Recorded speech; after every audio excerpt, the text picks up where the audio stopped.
मित्रों, हिंदू धर्म में महाभारत को पंचम वेद माना जाता है, जो विश्व के सबसे बड़े महाकाव्यों में से एक है।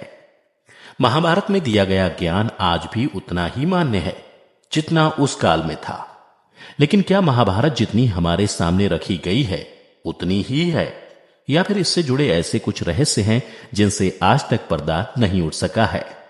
नमस्कार दोस्तों, आप सभी का एक बार फिर से स्वागत है द डिवाइन टेल्स पर। आज हम इस वीडियो के जरिए महाभारत से जुड़े ऐसे 10 रहस्यों के बारे में जानने की कोशिश करेंगे जिनके बारे में अधिकांश लोगों को जानकारी ही नहीं है।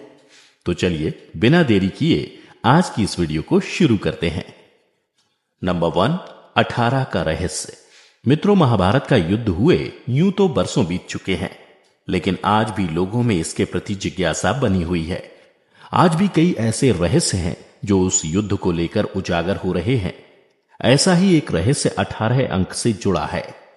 दरअसल महाभारत में 18 के आंकड़े का विशेष महत्व था। महाभारत का युद्ध 18 दिनों तक चला था, जिसमें लाखों योद्धा मारे गए थे। इसके अलावा कौरवों और पांडवों की सेना 18 अक्षौहिणी सेना थी, जिनमें कौरवों की 11 और पांडवों की 7 अक्षौहिणी सेना थी। यही नहीं, ऋषि वेद व्यास ने महाभारत ग्रंथ की रचना की, जिसमें कुल 18 पर्व हैं।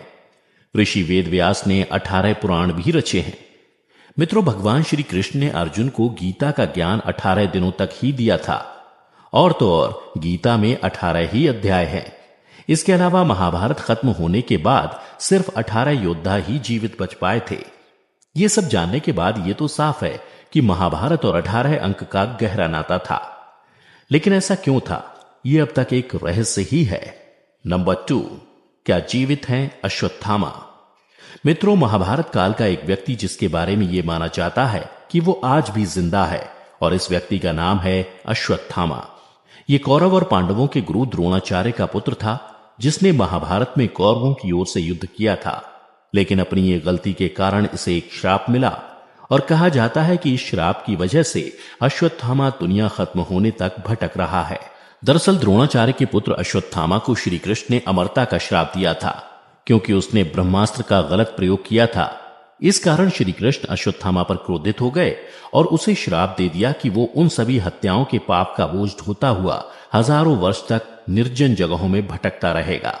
मित्रों, आज भी कई जगहों पर अश्वत्थामा को देखे जाने की बात कही जाती है, लेकिन इन बातों की सत्यता के बारे में कोई दावा नहीं किया जा सकता है। नंबर 3, विमान और परमाणु शास्त्रों का उपयोग। ऐसा कहा जाता है कि महाभारत में विमानों और परमाणु शास्त्रों का उपयोग किया गया था। दरअसल मोहनजोदाड़ो की खुदाई में कुछ ऐसे कंकाल मिले थे जिनमें रेडिएशन का असर मिला था। ऐसा माना जाता है कि दुनिया का सबसे पहला परमाणु बम यानी कि ब्रह्मास्त्र अश्वत्थामा ने छोड़ा था। यही नहीं, महाभारत में सैप्तिक पर्व के अध्याय 13 से 15 तक में भी ब्रह्मास्त्र के परिणाम बताए गए हैं। अब महाभारत काल में क्या विमानों और परमाणु बमों का उपयोग किया गया, यह आज भी बहुत बड़ा रहस्य है। नंबर 4, कौरवों का जन्म एक रहस्य। आप में से कई लोगों ने ऐसा पढ़ा होगा कि कौरवों का एक सौतेला भाई था जो कि गांधारी की दासी का बेटा था। हालांकि यह जानकारी पूरी नहीं है। वास्तव में गांधारी ने 101 बच्चों को जन्म दिया था। इनमें से 100 बेटे थे और एक बेटी थी। जन्म देने से कई साल पहले गांधारी ने महल में व्यास की मेजबानी की थी। उसके आतिथ्य से प्रसन्न होकर व्यास ने गांधारी को 100 पुत्रों को जन्म देने का वरदान दिया था। हालांकि जब समय आया तो गांधारी बिना प्रसव के 2 साल से अधिक समय तक गर्भवती रही। अंत में 2 से अधिक वर्षों के लंबे समय के बाद गांधारी ने एक बड़े मृत मांस के टुकड़े को जन्म दिया। इसे देखकर वो बहुत डर गईं और उन्होंने मांस को फेंकने का फैसला किया। लेकिन तब व्यास ने उन्हें रोक दिया और उन्हें उस मांस को 100 टुकड़ों में काटने और प्रत्येक टुकड़े को अलग अलग बर्तन में रखने के लिए कहा। उस समय गांधारी ने एक बेटी की भी इच्छा व्यक्त की और इसलिए व्यास ने उसके 101 टुकड़े काटने को कहा। 2 साल बाद मांस के टुकड़े मानव बच्चे बन गए और इस तरह 100 कौरव राजकुमारों और 1 कौरव राजकुमारी का जन्म हुआ। मित्रों, बता दें कि उस कौरव राजकुमारी का नाम दुशाला रखा गया। कौरवों की इस बहन के बारे में ज्यादा जानकारी मौजूद नहीं है। हालांकि यह जरूर पता है कि उसकी शादी सिंधु के राजा जयद्रथ से की गई थी। नंबर 5, विदेशों से भी योद्धा हुए थे शामिल। मित्रों, ऐसे भी प्रमाण मिलते हैं कि महाभारत के युद्ध में सिर्फ भारत ही नहीं बल्कि विदेशों के भी कई योद्धा शामिल हुए थे। ऐसा कहा जाता है कि यवन देश की सेना ने भी युद्ध में भाग लिया था।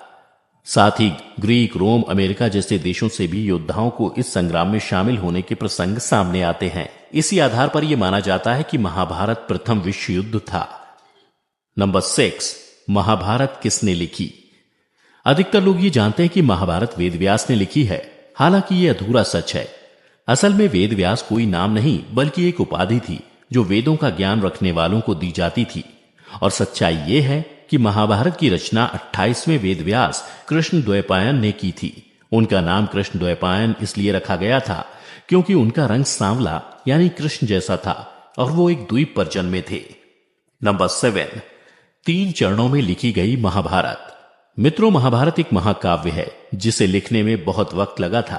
क्या आप ये जानते हैं कि महाभारत जैसे महाकाव्य को 3 चरणों में लिखा गया है? पहले चरण में 8,800 श्लोक, दूसरे चरण में 24,000 और तीसरे चरण में 1,00,000 श्लोक लिखे गए थे।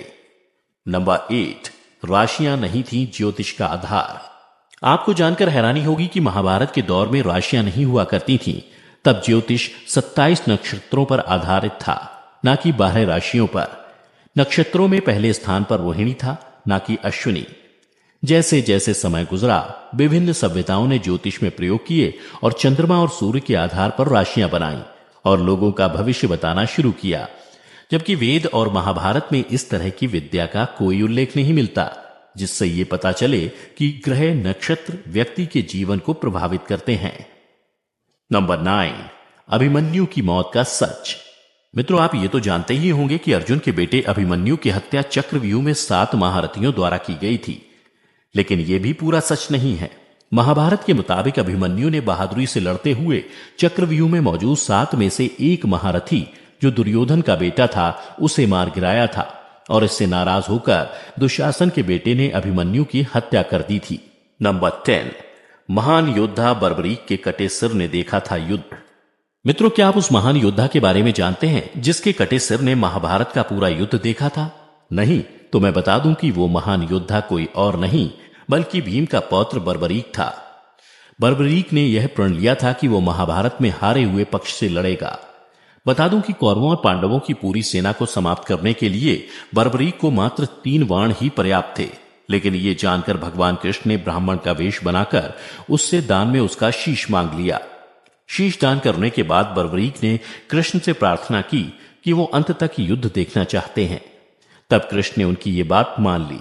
भगवान ने उस शीश को अमृत से नहलाकर सबसे ऊंची जगह पर रख दिया ताकि वो महाभारत का युद्ध देख सके।